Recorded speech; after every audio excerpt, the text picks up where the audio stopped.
Good morning. So we'll be back today with the second portion of next portion of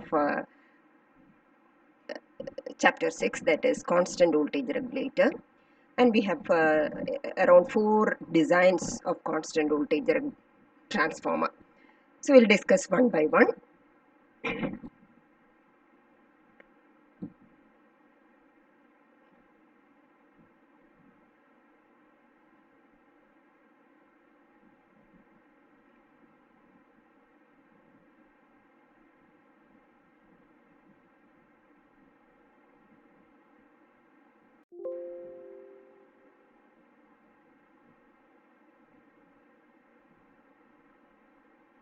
The term constant voltage transformer was originally applied only to transformers of special design, which are used at low voltage and power to provide a voltage regulated bus for the load.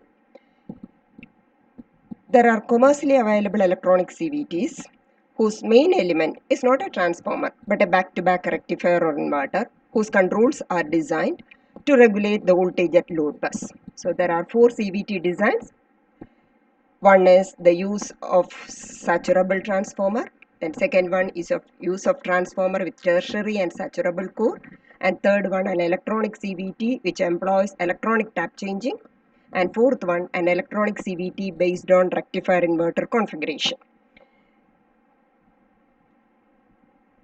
See, before discussing in detail the 4 designs, so we should introduce a quantitative measure of voltage regulation. As you know, voltage regulation, what is voltage regulation? That is V minus the rated voltage, absolute value of V minus V rated divided by P rated. Usually regulation is represented as a percentage. So we'll see the ideal characteristics of a CVT. So the figure shows the ideal characteristics of a CVT. Now we'll discuss one by one design. First one, that is a saturable magnetic core design, which is shown in the figure. When the input voltage is lower than the rated voltage, the effective turns ratio will be greater than that when operating at R. On the other hand, when the maximum flux is higher than R, the effective turns ratio is lower than that at R due to saturation. Thus, low applied voltages are increased and high applied voltages are attenuated. Now we'll see the advantages of this design is nothing but simplicity and low cost. But the disadvantages are: 1. The output voltage waveform is distorted and the input current waveform is also distorted. Second one, the regulation obtainable is limited. And this is not a device which produces a solid fixed voltage bus at the output terminals. Now the second best design is CVT with saturable core transformer and tertiary winding, which is shown in the figure. The design was originally marketed by the Solar company, and the design is often referred to as Solar constant voltage transformer. The essence of the design is the use of a saturable core transformer. But there is an additional feature that a tertiary winding is available on the transformer. The function of this tertiary is to add magnetic flux near the peak of the applied voltage V. The effect of the added flux is to drive the core further into saturation. This enhances the saturation effect for high applied voltages. The tertiary current is obtained by terminating the tertiary winding in a capacitor. See the figure. Now we'll move on to the next design, that is CVT, third design. In this design, the transformer is tapped. See the figure, that is tapped. Triac or back-to-back SCRs are used to electronically switch between the taps. So that you can see in the figure, see various taps are connected. When the output voltage is high, the tap is lowered, and when output voltage is low, the tap is raised. The overall input-output voltage characteristics is shown below. Note the hysteresis in this characteristics which is due to the different set points which causes the tap to change. The electronic tap changing controller includes a time constant which avoids chattering of the control between two taps.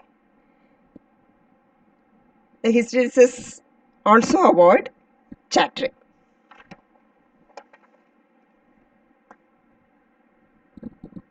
The below figure shows the input-output characteristics. And see, 4 taps are shown. When you move on to commercial design, there will be 10 or more taps. Now we'll see the advantages of tap changing CVT. First one, the input current waveform and output voltage waveform are not distorted by the CVT. Second one, a considerable dynamic range of input voltage is attainable, giving acceptable voltage regulation along the entire range. For the input-output characteristics, which is shown in the figure, the voltage regulation is attainable. So if we increase the number of taps, the voltage regulation characteristics of this type of CVT approaches that of an ideal CVT. So these are the advantages of electronic tap changing CVT. Now we will see the disadvantages. The disadvantages of this design is mainly the cost of power electronic components in each tap. Each of these switches must carry and break full load current. Also, the transformer must be designed specially for this application with the number of taps desired. There is a minor disadvantage associated with the transient which occurs when a tap is switched. Now the next design. So this is the voltage regulation characteristics as I already told you. Now the next design, the fully electronic CVT. It is not a transformer but an electronic device which is a voltage regulator, because electronic voltage regulators are best known in DC application. Typical design is to rectify the input AC voltage and perform the voltage regulation at the DC level. DC is inverted to obtain AC. So figure shows the possible configuration. In this design, voltage regulation is performed at 2 points in the DC circuit. A Zener diode is used, that you can see in the figure. That Zener diode is used, and in the rectifier, forced commutation is used to control the DC and AC bus voltages. So the advantage of this approach is that a wide range of nearly perfect voltage regulation is possible. Now coming to the disadvantage is nothing but the cost. The rectifier inverter must both be rated for full load power. The controller and electronic regulator may be expensive. And design also has an harmonic impact to the AC supply bus. Now what we have seen is the static designs. Now we will see, we can compare it with the rotating designs. See, a rotating automatic voltage regulator. It's capable of supplying an AC bus. This design is very practical at higher power levels at which electronic designs simply become too costly. Rotating design has the advantage of low harmonic impact on the AC supply bus and virtually total electronic isolation from the supply.